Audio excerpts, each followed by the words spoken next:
Alright! So chill muna tayo sa video na to guys. Nung Saturday nga guys ay birthday ng aking nanay kaya sinelebrate po namin ito at nagpunta kami sa Laguna. At ayan guys, kasama natin ang mga chikiting na nag-go alright na rin. At syempre nag-ready rin kami ng mga pagkain at isa ito sa niluto ng aking lola. Ang favorite talaga namin na bopis. Yan po ang kanyang specialty. At pagkatapos nga magluto at i-ready ang mga gamit ay kinarga na rin po namin sa aming sasakyan. Yan naman ang aking kapatid na si Eran. Nakita nyo naman ang gwapo niya pag nakatalikod. At ayun nga, pagkatapos namin mag-ready guys ay bumiyahe na rin po kami. At ang pupuntahan nga namin guys ay sa Pansol, Laguna. Medyo patanghali na nga kami umalis dahil ang oras ng aming booking doon ay alas 12 pa. So mga around 9:30 po kami umalis para saktong-sakto lang po na pagdating namin doon ay 12. At syempre kung manggagaling kayo sa Cavite papuntang Laguna, mas magandang dumaan kayo sa MCX tapos papunta kayong SLEX. At kung papunta naman kayo sa Pansol ay mag-exit kayo sa May Turbina. Pero kung alam nyo na po ang resort na pupuntahan nyo, madali din po siyang i-Waze o i-Google para mas makita nyo. At ayun na nga guys, nandito na nga tayo sa Villa Lara Private Pool Resort. At dito nga yan sa Pansol, Laguna. At ayan, papasok na po tayo. Ito po ang kanilang grahe. Kasya lang po dito ay isang sasakyan. Kaya yung dalawang sasakyan po namin ay sa labas na lang po namin pinark. Kung mapapansin nyo, may pool siya na pang bata, meron ding pang matanda. At ito naman ang kanilang mga accommodation rooms. At ayan guys, nakita nyo na naman po si Alden Richard. So tara, pasukin na natin tong room na to at husgahan na. So minsan nagagamit din talaga natin ang pagiging judgmental. Pero joke lang yon guys. At ayun, ito nga pala yung isang room nila. At kung makikita nyo, yan po ang aking lolo. At ito naman guys, yung pangalawang room nila. Dito po ay pangmaramihan talaga. Itong bukana, meron na po diyang mga bed. At papasok po tayo sa isa pang kwarto. So napakarami pong pinto dito. Ito naman yung pangalawang area na meron ding mga double deck at may malaking bed. So pang pamilya po talaga ito guys.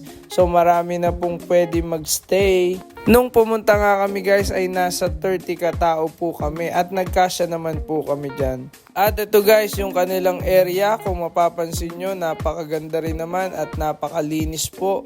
Bagong palit ng tubig, walang ihe, walang amoy. At ito nga guys yung kanilang kitchen area, may lutuan, may ihawan, may long table at may videoke. Meron ding isang rep na antigo. Pero wag kayong mag-alala guys, umaandar yan. Alright! At ito naman guys, paakyat tayo ngayon dun sa kanilang second floor area. At dito nga guys, meron silang bilyaran na pwede nyong gamitin. So hihingin nyo lang yung mga bola at tisa at tako dun sa kanilang caretaker at makakapaglaro na po kayo dito. At ayan guys, ito po yung view mula dito sa second floor area nila. At ayan na nga ang mga bagets, lumublob na sila. Pagkadating nga namin dito sa resort ay agad-agad nagbihis na yung mga yan at tumalon na.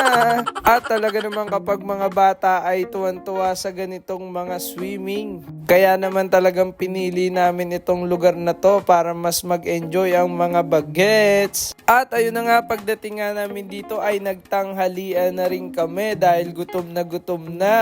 At ayan nga, kapag tapos nga nila kumain ay naligo na rin sila, wala nang sunblock. Alright! At ayun nga guys, naglaro na nga kami nitong kapatid ko ng bilyar at talaga namang nag-enjoy kami dito guys. Alright! Oy, sama mo yun oh. Alright!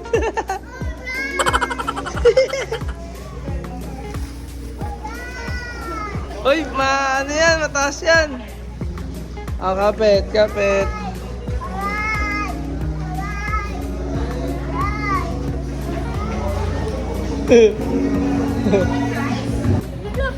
Wow, galing. Alright. Ayan yung isa, food trip yung isa. Ay, sorry. Sige, video natin. Wow! Galing ah. Alright muna, alright. Alright. Yummy, yummy ba? Yummy? Is that yummy? One.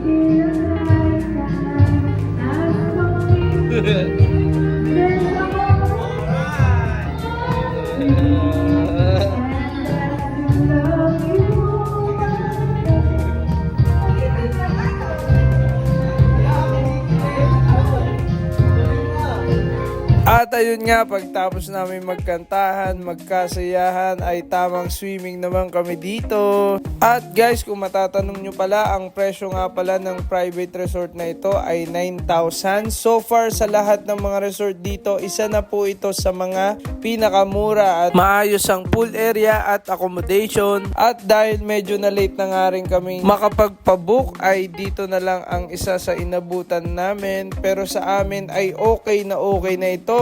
Importante ay magkakasama kami at na-celebrate namin ang birthday ng aming mami. At talaga namang lahat kami ay nag-enjoy at nakapag-relax. Kaya salamat sa Diyos dahil sa kabila ng kabisihan namin ay meron pa rin kaming pagkakataon na nakakapag-banding kami ng ganito kasama ang pamilya. Alright! At ayun guys, inabot na nga kami ng gabi dito guys. At pagod na nga yung mga bagets dyan guys. Kaya tingnan nyo, tamang gadget na lang sila.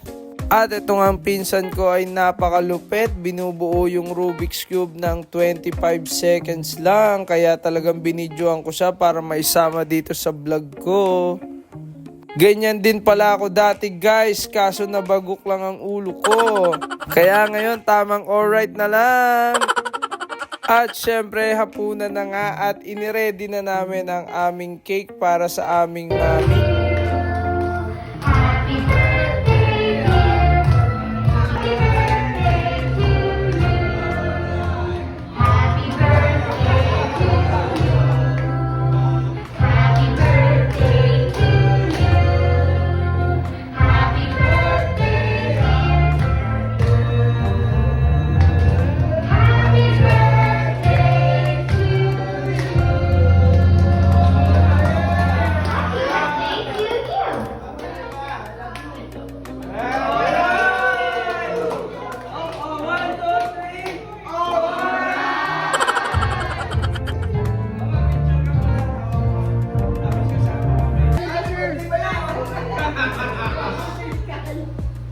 Parang wala.